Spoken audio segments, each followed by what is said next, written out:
All right, welcome everyone. I see some of our attendees coming on in. Welcome to our webinar this evening. If you'd like to, you can drop in the chat where you're joining us from. I'm in Massachusetts and we've got folks from all over, so let us know where you're joining us from. That'd be great.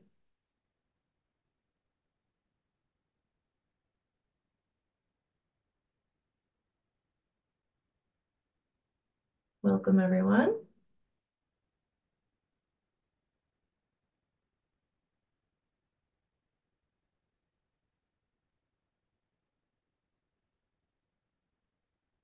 All right. Oh, it says the chat is disabled. Oh, I'm so sorry. So we can use the questions and answer area if you'd like.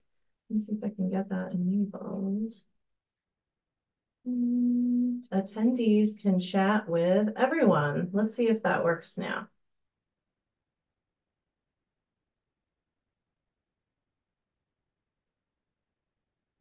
All right, great. Yep, so it looks like the chat is enabled for everyone. So if anyone would like to share with us where they're joining us from, I'm in Massachusetts. We'd love to know where you're from. We got Chicago, North Carolina, Maine, New Hampshire. Hopefully everyone's staying warm. Wisconsin, Connecticut. Welcome. Florida, although I heard it's been chilly in Florida too. Chilly, I'll say chilly with quotes. Welcome, everyone. That's great. Well, thanks for being here. We're going to get started because we have a lot to share. My name is Kristen Vinson. I'm the director in the Responsive Classroom Programs Department at Center for Responsive Schools. And thank you for joining us for our webinar tonight about insights from school leaders on the adoption and implementation of responsive classroom. I'm joined by Dr. Sheldon Berman, and school leaders Matt Kretzinger, who is the Director of Special Services in the Marshalltown Community School District in Iowa, and Angela Nichols and Allie Sansone from Virginia Beach City Public Schools in Virginia. Angela's a coordinator of professional learning, and Allie is a professional learning specialist. So Dr. Berman, who's a longtime superintendent and currently the AASA lead superintendent for social and emotional learning, recently published a book called Implementing Social and Emotional Learning, Insights from School Districts, Successes and Setbacks. And the book builds on case studies of social and emotional learning implementation in 6 school districts that vary in size and geographic region and demographics. And the school leaders joining us today and their school districts are among some of the case studies in Dr. Berman's book. And these districts really do represent 2 opposite ends of those variables. So Marshalltown Community School District in Iowa has about 5,200 students, I believe, in the whole district. Virginia Beach City Public Schools has over 64,000 students, including 56 elementary schools, 15 middle schools, and 12 high schools. So I'm really excited and thrilled to have these panelists here to share how responsive classroom works in their districts and how it's positively impacted teachers and students. So feel free to use the chat to share where you're coming from. I see some folks from Indonesia, the Philippines, and India. Welcome so much, whether it's day or night or who knows. Welcome, welcome. Really excited to have you here. And so we're going to start with Dr. Berman. I'd like to have Shelley come on. And could you first share with us what inspired you to author a book on implementing social emotional learning? Well, Kristen, first of all, thank you for inviting me to be part of this panel. I think as people will see, Matt, Angelin, and Allie are extraordinary individuals who have just really made a difference in their community. And so I'm going to hope we spend the most time listening to them. But the inspiration from the book, as a superintendent, I was a superintendent across 28 school years in 4 districts. And we implemented social emotional learning in each of the districts that I happen to lead.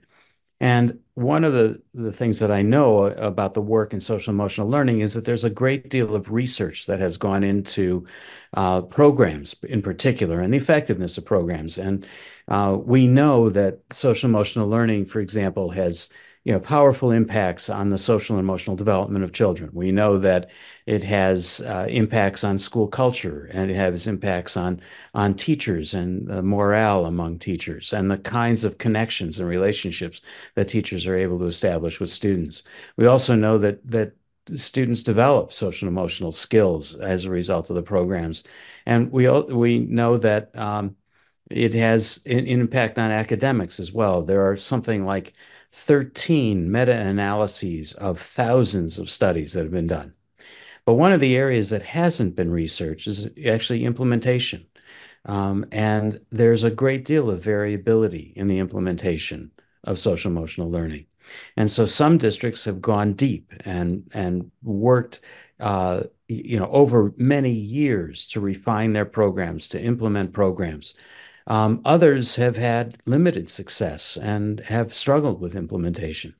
So, working with AASA and a small grant from the Chan Zuckerberg initiative, uh, I was able to take about 18 months and study the work in 6 districts and take a look at what enabled them to be successful and what moved that success and what were some of the themes? Because each of the districts, I mean, in this case, both Marshalltown and Virginia Beach were using responsive classroom. But the other districts that I looked at, and there were some that were not part of the book, but that were using different programs. And so, across many different programs, what constituted success? What lessons could we learn about implementation?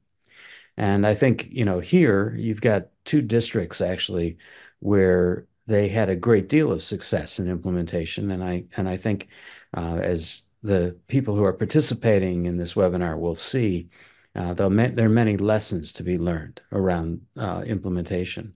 Hmm.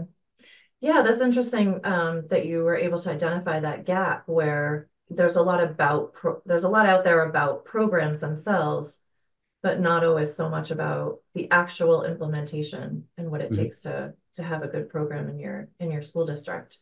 Um, Shelley, could you share with us some of the key insights that came out of studying these 6 school districts? Sure. There are many, I have to say there, but I'll try to hit on I think the ones that are really stand out. One of the things that stood out the most is that, and I say it as in a way of Peter Drucker's saying that culture eats strategy for breakfast is the way he said it. But unless you address school culture and school climate, and unless you look at what are the components of your SEL program that are going to impact the culture and climate of your school, SEL is not nearly as effective. It isn't just about skills. It is about living those skills on a daily basis in classrooms. And it happens to be, there are a number of programs, Responsive Classroom being one of them, that really focus on culture and the very culture that teachers establish. A second is that um, depth of implementation is much more effective than breadth. So some districts, and this is sort of a classic, actually, even in a district of math size of 5,000, going deep and developing quality commitment and from teachers and administrators makes a tremendous difference. And I think, Angela and Allie can talk about that in a larger district as well. Another one was that programs matter. The quality of programs matter. And Ashley Castle has done a great job of providing evaluations of programs and sort of certifying which programs are credible in a sense. I know that Stephanie Jones at Harvard has published 2 reviews, one of elementary, one of secondary programs, that looks at what are the different emphases among programs. All that's important. However, the one gap in social emotional learning that people have not really focused on has been professional development. That building capacity among staff is the key to success. Now, again, here's a strength, and I'm sure that Matt and Allie and Angela will jump in a moment and talk about some of that. But a strength of responsive classroom is the professional development you provide. And some other programs do professional development a little bit differently, but frankly, professional development and building professional capacity is essential for teachers to do this well. Sort of a fourth is that it helps to have an infrastructure. I mean, you're looking at on this panel, you're looking at three people who are the infrastructure in their districts. So I don't mean to put you in a just a class of you're just, in the organizational chart, but you are. And that's important that somebody has responsibility, that there is somebody who's in charge.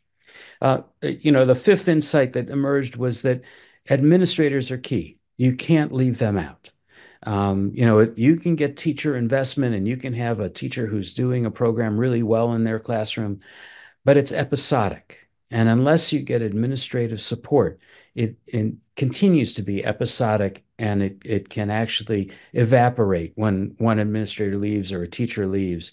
So you've got to have it included in administrative policy, administrative vision. And the final one that I'll talk about, so I can give these guys time to share their wisdom because their experience and wisdom is really of incredible value. And I gained so much from working with them, visiting them, watching them work, is that you don't try to do it all at once. You pick one thing and you do it well. The districts that focused their energy on something really did a far better job than just let's do it all. We're going to do a program at elementary, middle, and high school, and we're going to implement it across the board with everybody. And oftentimes that ends up to be not so successful because although the intention is admirable, and although it's wonderful to see that commitment, it isn't realistic in terms of the sort of the depth of implementation and depth of ownership. Um, so let me just pause there because I think these people have just tremendous wisdom to share about some Sure. Yeah. topics. Thank you, Shelley. And yeah, certainly what you said about starting with school culture and the high quality professional learning is really important to the responsive classroom approach. Mhm. So I'd like to start with Angeline. And Shelley was talking about depth and really going in depth with social emotional learning and responsive classroom in your district. So what does that look like in Virginia Beach in your large district? So I think that one of the keys to it's kind of important to know how maybe our origin story with responsive classroom in our community is that it really began as a bit of a grassroots movement. We had a couple of our elementary school principals that had attended the 4-day course, and they brought back to their schools some of the key practices like teacher language and morning meeting, and that started to just get a little bit of like an interest and curiosity amongst other schools. I think when you work in a large division, people are constantly kind of looking to the left and looking to the right and trying to figure out like what else are people trying. At the time, our superintendent, Dr. Aaron Spence, had been out visiting schools, and I think he was really captivated by what he was seeing in schools where there was morning meeting happening in every classroom. And he worked with our communications team. They developed a video. He brought that to a citywide meeting, so shared it across all 56 principals for our elementary schools. And very quickly, the office that both Allie and I work in for professional growth noticed that there was an increased demand in wanting professional learning connected to morning meeting to better understand other practices with responsive classroom. And it gave our team an opportunity to sort of pause and reflect and think about like, what do we know about adult learning? And what are we committed to in growing support for social and emotional learning? And where we landed was we deeply believe that effective learning is ongoing, that it's job embedded, that it's deeply rooted in teachers collaborating with one another, that teachers have opportunities and administrators have opportunities to connect their learning to personally meaningful goals. And I think at that point, we made a commitment as a team that we were going to go deep rather than wide. And we decided that knowing that it might feel like things went a little bit slower or we couldn't quite meet the demand. When people were asking, we weren't always able to say yes. But we also knew that like our commitment and our belief was that we didn't just want to grow knowledge, but that we were really committed to transforming the cultures of classrooms and really wanting to shift the practice and what things looked like in the lived experience for kids in our city. And so what emerged was what we call our Responsive Classroom Academy. And our very first class that we kicked off a couple of years ago had 60 elementary school teachers, and they were spread across 20 of our schools. We believed that interest and curiosity mattered, so we created this as an interest-based approach. And what that looked like was principals organized within their school small teams of teachers that wanted to pursue learning more. Schools shared their academic goals, their social emotional learning goals with us, and they made a commitment early on to year-long support. So these teams of teachers had opportunity to attend the 4-day course, which was really important because that sort of immersive experiential learning set the stage. And then Allie and I would meet quarterly with these teams of teachers. We engaged in coaching cycles. We developed opportunities for peer learning walks, and teachers engaged in some deep reflection around their own personal goals and really reflected on the impact that it was having with students in their classrooms. And we're happy to say, a couple of years later, our, I guess I come Academy alumni, we're, at over 150 teachers at this point that have worked through with us. We've been able to add on an advanced academy. So we provide opportunity for teachers that are interested to dig even deeper into the practices and the learning. They have access to the 4-day advanced course. And then we've even, through Allie and another partner in our office, Melinda, really support those teachers and working toward receiving their responsive classroom educator certification.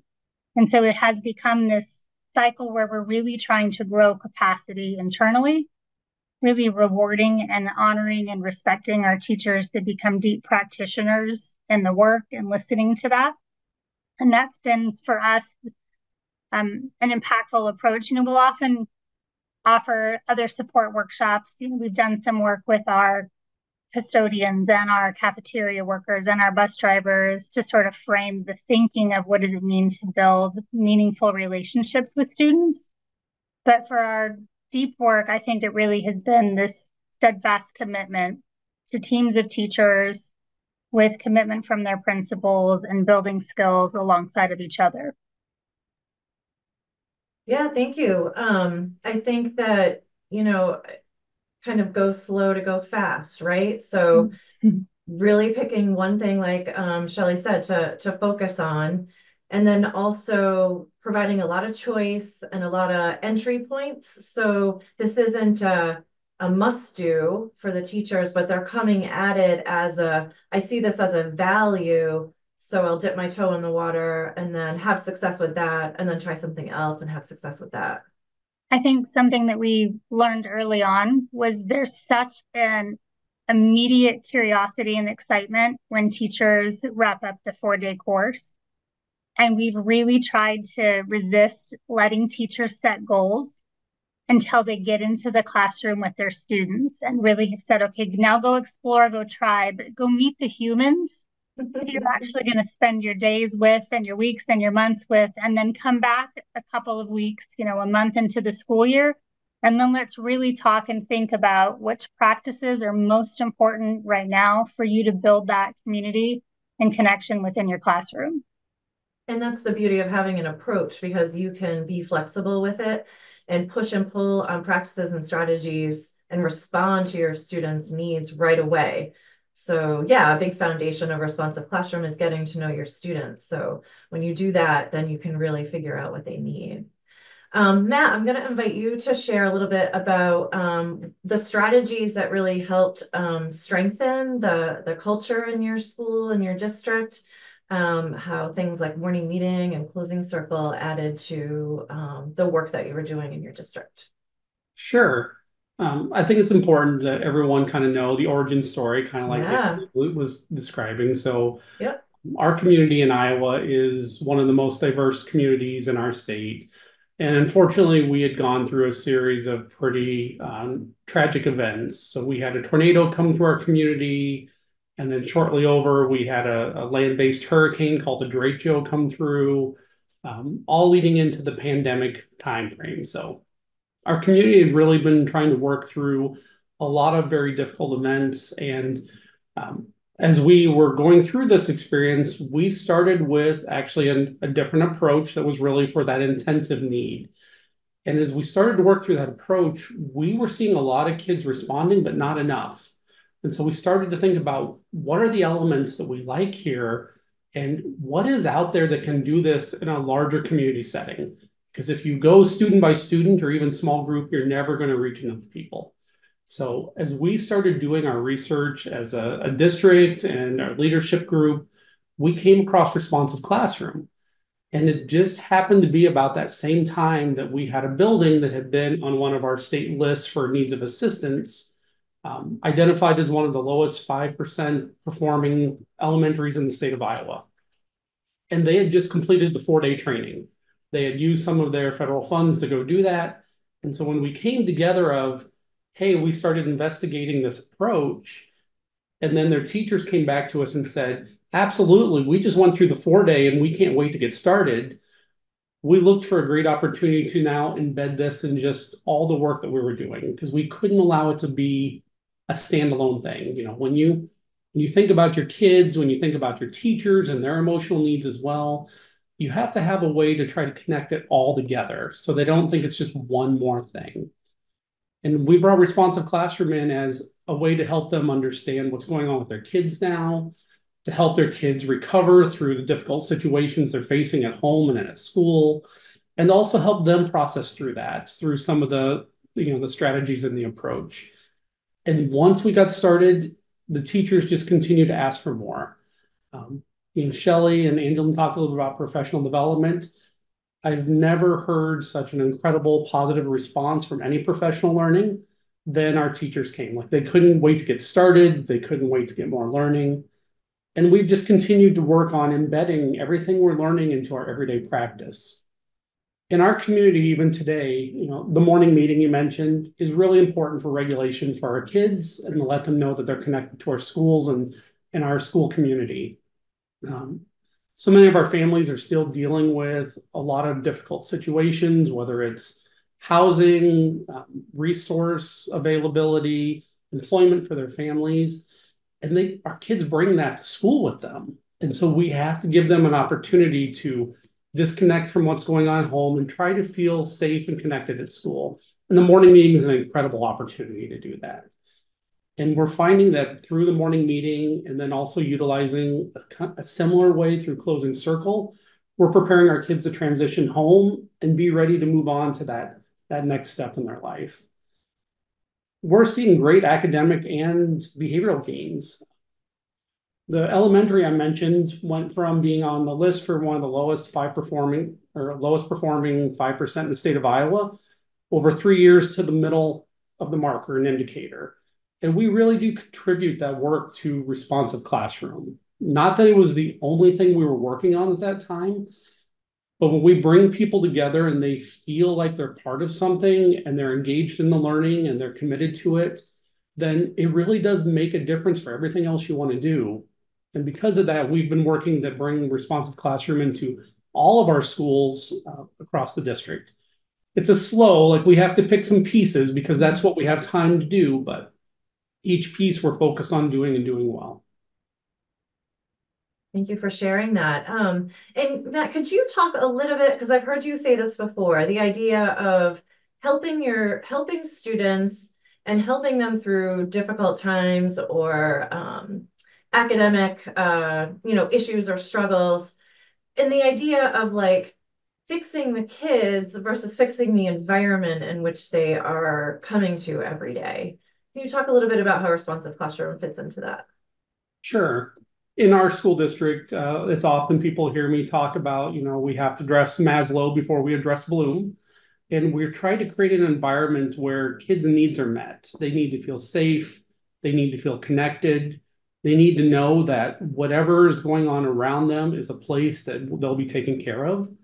And honestly, the teachers and the other staff members need that same sense as well. Mm-hmm. So responsive classroom, just by the general connection it does, it puts kids together, it creates friendships, it helps people know that they're not alone in things going on. And it really just sets the tone for that entire conversation for that day. And then it has great activities throughout it, whether it's the energizers or just some of the other common language used that help people stay so connected in their work that it doesn't feel like you're doing something. It's not like, oh, stop, we have to go do a brain break now. Let's go do an energizer. It just becomes part of the classroom work that the teachers are using. Mm. And you had mentioned something important about the adults, because it really is about how the adults are connecting with each other too. So Allie, as a professional learning specialist, you're working with the adults in training them in responsive classroom and then supporting them with implementation. So what are the important elements of that professional development and what makes it successful? Yes, that's so true. As Dr. Berman mentioned, as one of his key insights of his research, one of the things that we have found to be extremely important is that school leaders are involved with the school implementation. So we've prioritized building those relationships with the principal and administrative team. We like to meet with the principal to discuss the school's goals and the culture of the staff, really getting to know them. We talk about strengths of their staff and students, as well as the areas of growth. We discuss the students and families at their school, as well as any relevant data. It might be attendance data, behavior data, panorama SEL survey data. All of those are so meaningful and helpful. So all of this really helps us plan for professional learning with intention, tight alignment of the school's goals, so that we can best support the professional learning. Another thing is attendance of RC training. So it's been very advantageous if the school admin and school leaders, if they can attend the 4-day or even perhaps a 1-day intro workshop, especially at the 4-day core, they experience all of the RC practices and are just, as we mentioned before, completely immersed. And it's such transformative learning for those 4 days.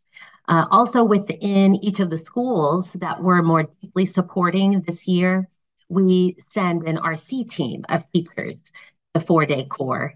And they came back, as you can imagine, so invigorated and completely inspired, ready to set the world on fire after being with the RC presenter, as well as all of the educators from all over. The learning really changed them. And we take that as far as our RC school teams. We like to include building coaches, classroom teachers, and even special ed teachers, that we can get that perspective. And our hope is that building the capacity of a team within the school will, of course, increase that success and fidelity of implementation. Another thing is that we like to model. So RC workshops are so well designed. So we like to mirror that design in our workshops as well. In Virginia Beach, we model those practices with our professional learning, and learners have given feedback time and time again that this type of experiential learning, I know Angeline mentioned, where they can actually participate in the structure or the activity, it increases that likelihood of implementing it with their students. Some of those interactive learning structures like Matrix B, Mix and Mingle, Four Corners, they allow for that peer-to-peer collaboration and adults experiencing these within the workshop. Not only love collaborating with each other around these structures, they can immediately think, like, make connections to how their students, SEL as well as academic skills, be strengthened, engaging in those structures. So the structures, when they're experiencing them, they feel safe, they provide choice, and they provide a lot of opportunity for reflection. So we really think that the design and modeling really brings those educators together, as a community. Another thing is thinking beyond the design of professional learning. We have systems set up for support, so systems of support beyond that, workshops. We've attended and found great success with attending collaboration meetings and PLCs to provide like these little size chunks of more like intimate professional learning. And this has really helped us build relationships in that intimate setting and on a more regular basis as well. So it's just like I think about class in the classroom with small group instruction compared to group instruction. Those collaborations really provide that small group instruction as compared to the whole staff professional learning, which would be like that whole group instruction. So currently also we're in the process of planning learning walks involving the administrative team and the RT team. And this will really help bridge the gap between knowing and doing and will definitely help us inform us with our planning and how we can best support them into the future. Really great points and some excellent ways to fit in the important learning into the support that you're offering for your teachers. So you had mentioned about modeling that learning and then because it's good teaching, right? It's good teaching for any learner, adult, a 5-year-old, a 55-year-old, Yes. it's good teaching, it's good learning. And in a responsive classroom environment, a teacher can be, like you said, doing an interactive learning structure for their own learning and then be thinking, what would this look like with my third graders or my sixth graders? And then your point about administrators being involved in that is so important because then an administrator experiencing that, turn and talk or, that, inside outside circle, reflection activity, they can think, wow, my students are going to be experiencing this and kind of get to that granular level of like instruction, but then see a model for their staff meetings, their trainings that they're leading, right? So that it's not like a sit and get for a staff meeting every other Monday. It's end of the day, teachers are tired. You want to bring your classroom teachers and your specialists together to build community. What a great way to do it with a morning meeting, but it's taking place in the afternoon with adults. So yeah, those practices are great. Yeah, and even I know back to school week, a lot of times the principals will have the whole staff morning meeting, like in the gym or cafeteria, and they'll run those themselves after having gone to the training. So that's a great way to kick off the school year. Yeah, that's really fun, really fun. So Jelly, you want to jump in? Yeah, let me, if I can. Yeah, I think you can hear the depth of work that both these districts have done. But there's some themes that emerge, and I just want to surface them. One is, Matt has said this, Angela said this, and actually, Ellie, you just said it. The nature of community is really key. That what these districts have done is create not only a sense of community in the classroom, but a sense of community among faculty. And that, Matt talked about the school that, really raised its level of performance significantly by building that community and leveraging responsive classroom to do that. And when you ask the question about fixing the environment versus fixing the kids, I think that's another core element of the work. So much of what we think about is that the child is broken, that the child is lacking, and that social emotional learning will fix the child. But what we forget is that our environments naturally support child development. And if we can create positive environments and work on the environment, then the best of of what that child brings will resonate and be evident in the classroom. And that if they do have lagging skills or need skill development, it happens naturally as the interaction takes place. So it's a, that's some of the power of working on culture. And too often, and I may be a little bit different than some of my other colleagues in social emotional learning, but I happen to believe that's why I said you have to work on culture first. Once you do that, you can actually work on skills as well. And in fact, in the districts that I led, in one district, Hudson, Massachusetts, we did responsive classroom. We adopted responsive classroom throughout. And actually, I have to say that Kristen was a trainer for us and came and did the summer sessions back in 2005, 2006. Yeah, yep, Left in 2007, but way back then. yep. And we actually then, at that time, Responsive Classroom did not have a skills-based program. Now you have Fly 5. Yeah. But we used on every Tuesday, as part of morning meeting, we used a second step lesson.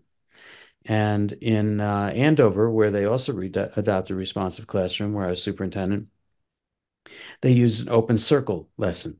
So but it was the structure of Responsive Classroom that enabled that.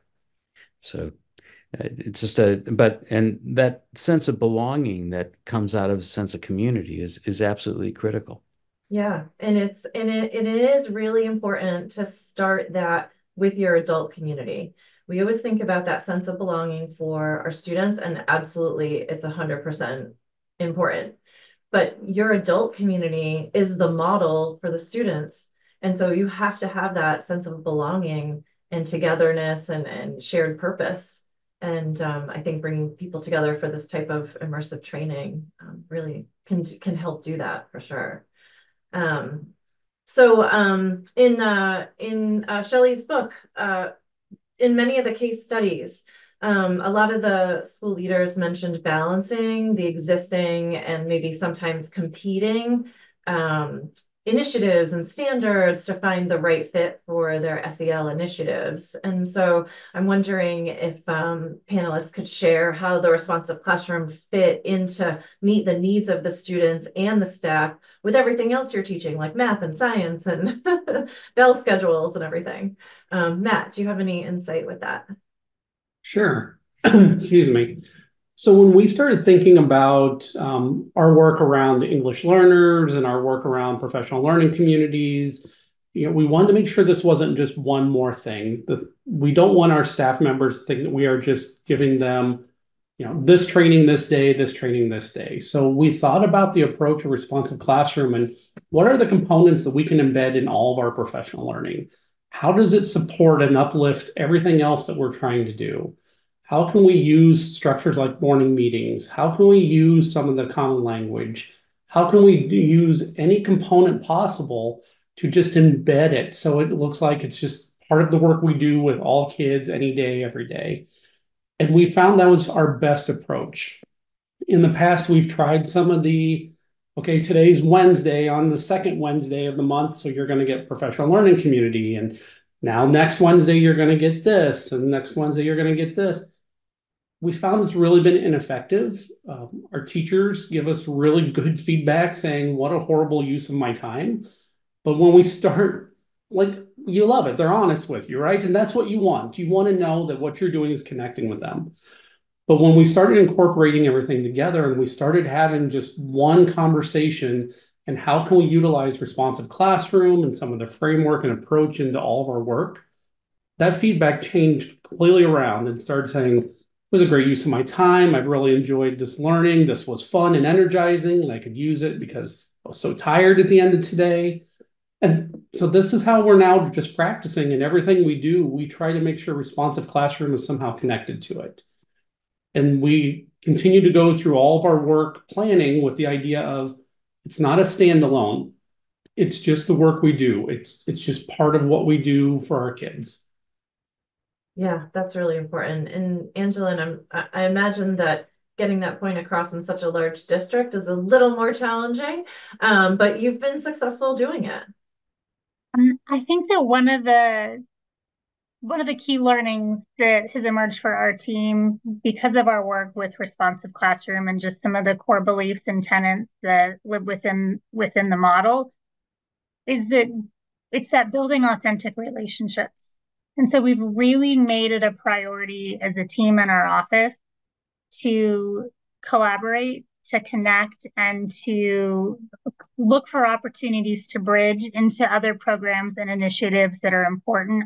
Something that is unique in Virginia Beach, which can sometimes from the central office perspective be challenging, is we're a site-based managed system, which means schools have a lot of autonomy and opportunity to make decision. In Virginia Beach, we don't have an SEL program. We don't have an SEL curriculum. We don't even have like an office that says, okay, you're responsible for social and emotional learning and the initiative. We have a very cross-departmental approach.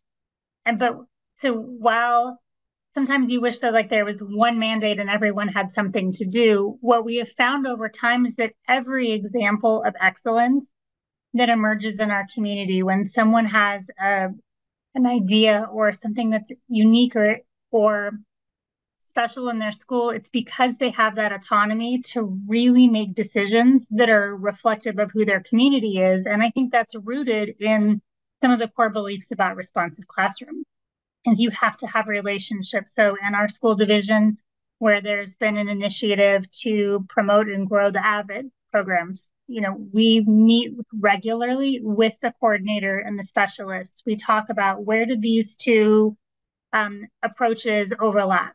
How do we help schools see the relationship between the two? We've done a lot of work with our PBIS team, the coaches and the specialists. We've looked for spaces and places where if a school is moving forward with positive behavior praise, how do we integrate that with teacher language?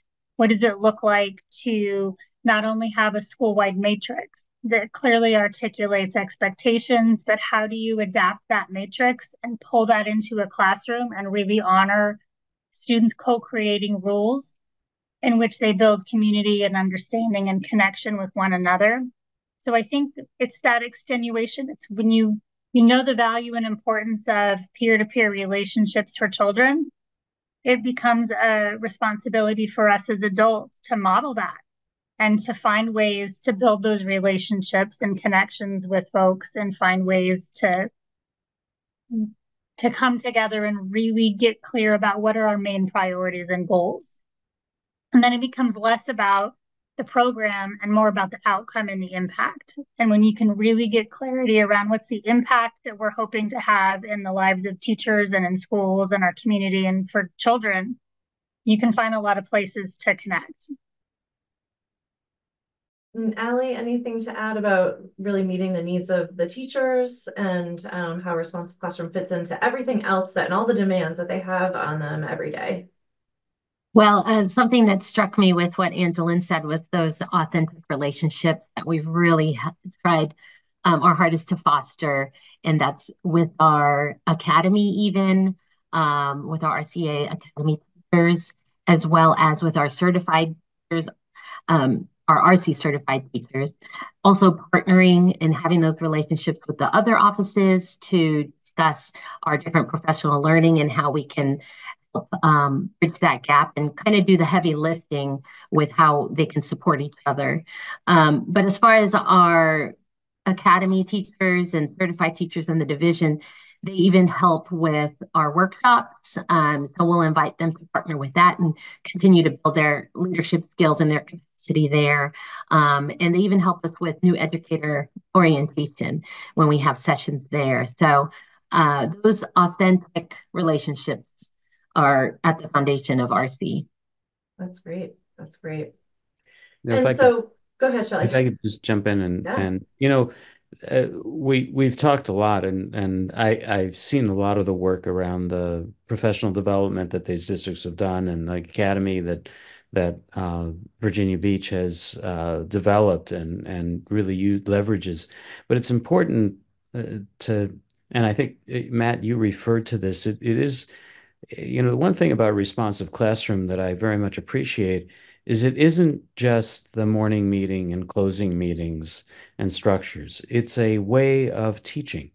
It's basic to how we approach instruction so that the social skills are embedded in reading and in math and in all the way that the classroom is managed so that it is a constructive community of learners where the learners are supporting each other.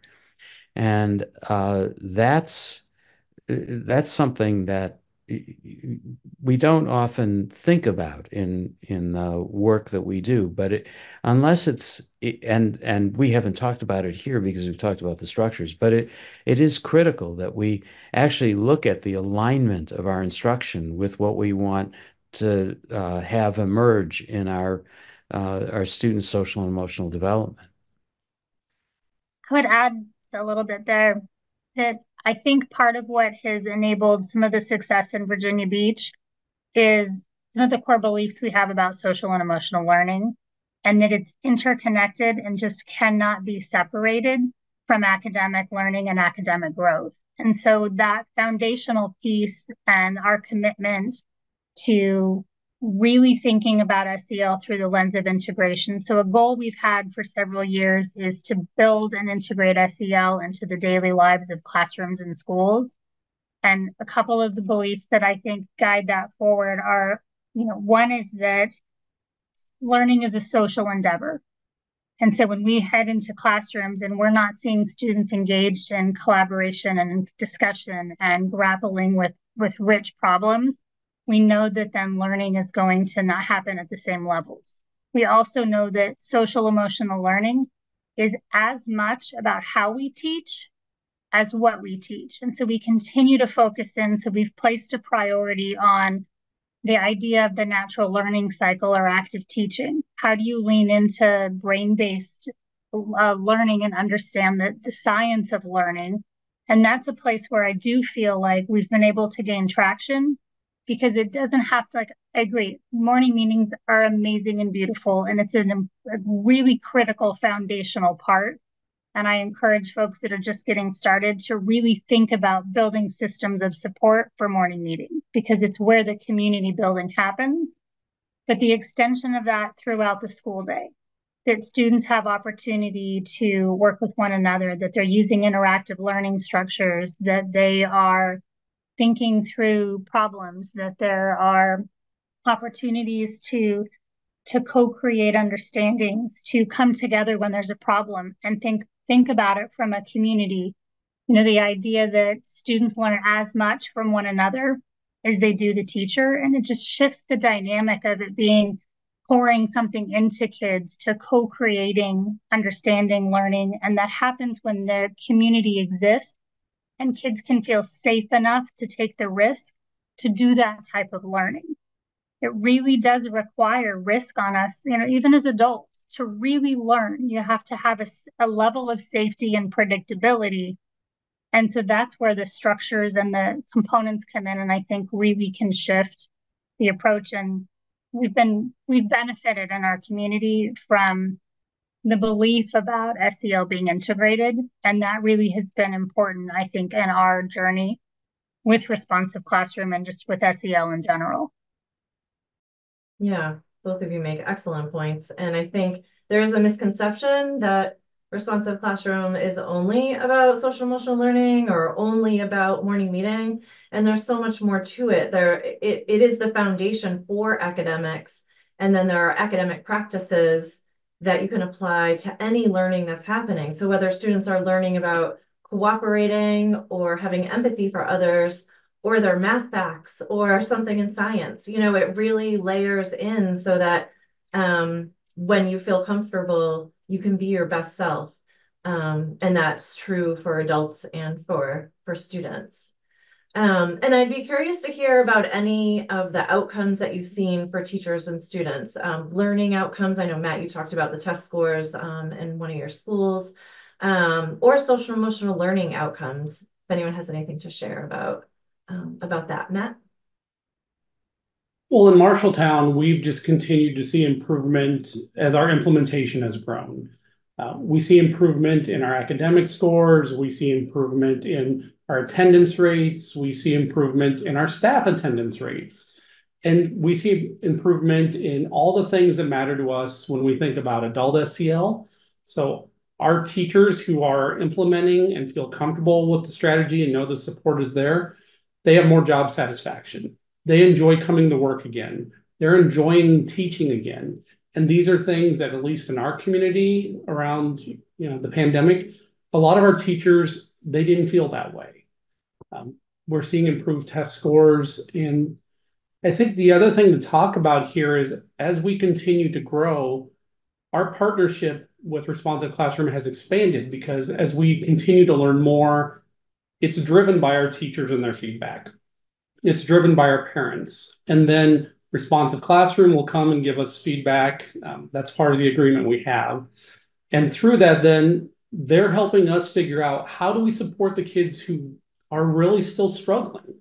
Because I won't say the Responsive Classroom helps everyone. It helps a lot of people, but there are still kids who need that additional help. And it helps us figure out, how do we help them? And whether that's our investment in Fly 5 and some of the other support materials to do that, it's made a huge difference. And right now, the only thing preventing us from moving forward is, how much money can I find and how quickly can I bring in 4 days of training? Exactly. And we often hear, I see Angela connecting with you. We often hear that too. It is hard to find. Our core training courses are 4 days long, and people think, oh my gosh, I don't have 4 days in my calendar. Or it's really hard to ask a teacher to spend 4 days in their much deserved summer vacation. But it's 4 days that are transformative, that really just change. And I've had teachers say that without Responsive Classroom, they probably still wouldn't be in the teaching profession, that it's helped them find the joy in the classroom, and it's helped them really, have that purpose that then they can model for the students. Absolutely. Um, so I'm just keeping an eye on the time.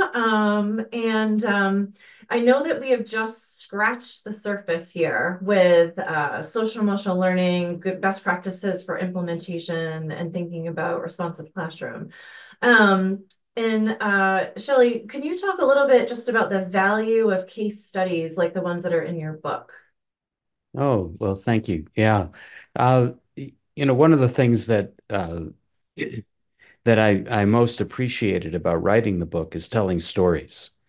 And it is the stories of these districts. And the 6 districts, although each district is really distinct, it varies from a district in New Mexico of 3,000 students, 2,000 students actually, to Virginia Beach. And it varies in wealth from, districts of relatively high poverty, and Marshalltown is one of those, and to districts where they're fairly affluent, like Naperville, Illinois.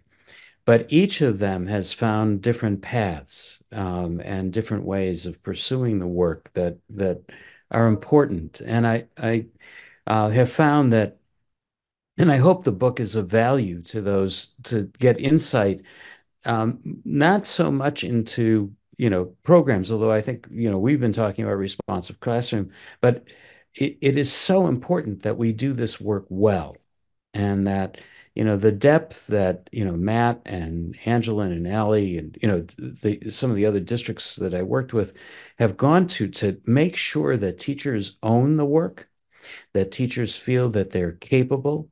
I think one of the comments that I think it was Matt who made this, but when we had in my own districts, I never had a teacher say to me that their time in the 4-day summer institute wasn't some of the best time and wasn't transformative to their teaching.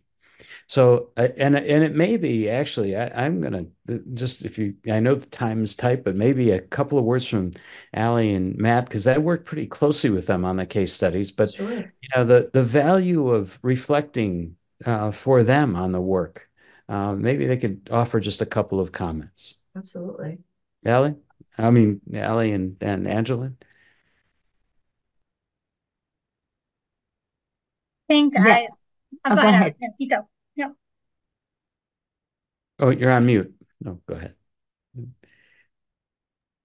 I think that we regularly hear really powerful anecdotes from teachers that have engaged in not just the professional learning, but then the ongoing reflection that gets built into it, and about just how valuable it is for them as professionals. I feel very confident in saying that we have had teachers that have been through our academy that have shared with us, I don't know if I was going to stay in the profession. I just wasn't sure if I felt confident or I felt like I was ready to stay, or the job has changed and I just didn't know what to do with that. And I think the practicality of the work, that everything that comes out of responsive classroom is like teacher made, teacher taught, teacher approved, really resonates. And it's for teachers and it's by teachers and it's with teachers, and that means something, you know, and to really honor the craft of what it means to be an excellent teacher, and to then feel empowered with strategies and things that you can try that really do work and very quickly make a difference in a classroom environment is incredibly valuable. Yes, I agree, Angeline. And we have a funny saying in the office. I'll go ahead and say it, Anne.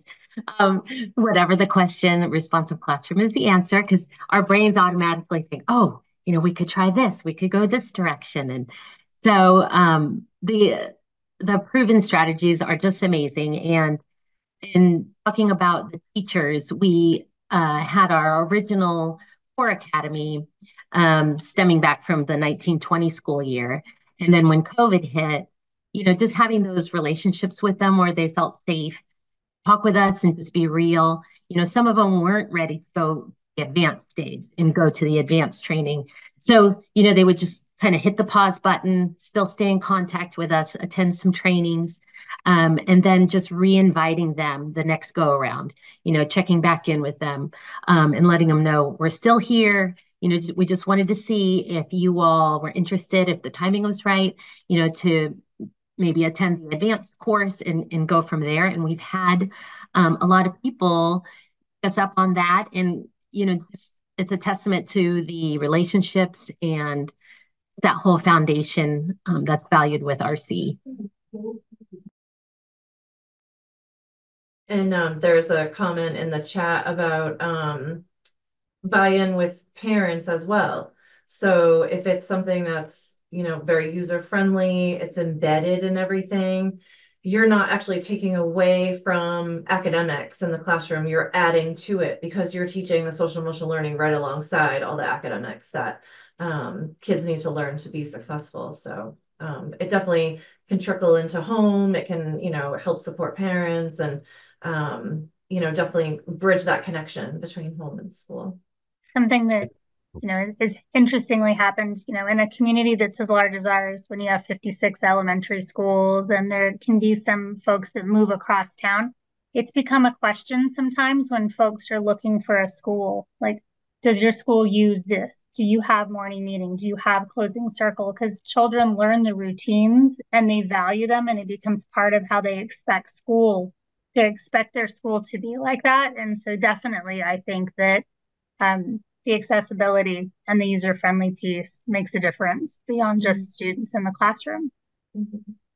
Kristen, you've put on some wonderful resources in the chat, and just want to encourage people to do that. And also, we've just scratched these two just scratched the surface of the. So I hope that people, may take the time to read the book and get much more deeply into what it constituted the elements of success for these districts. And by the way, we're all in progress. We're all a work in progress. No one has made it, and that's what the message is too. We're all a work in progress. Yeah. And the great thing about your book is 6 very different districts talking about using social emotional learning, how they're implementing it, not just responsive classroom, but other programs that can bring that sense of community and belonging to your schools and really help lift academics as well. So I want to thank all of you for joining us tonight. It's been a great conversation. Hopefully it's not our last. I look forward to connecting with all of you again. And thank you everyone who joined us tonight. And we'll be sending a follow-up email soon with a link to a recording and some resources. So thank you so much. And take care, everyone. Thank you. Thank you.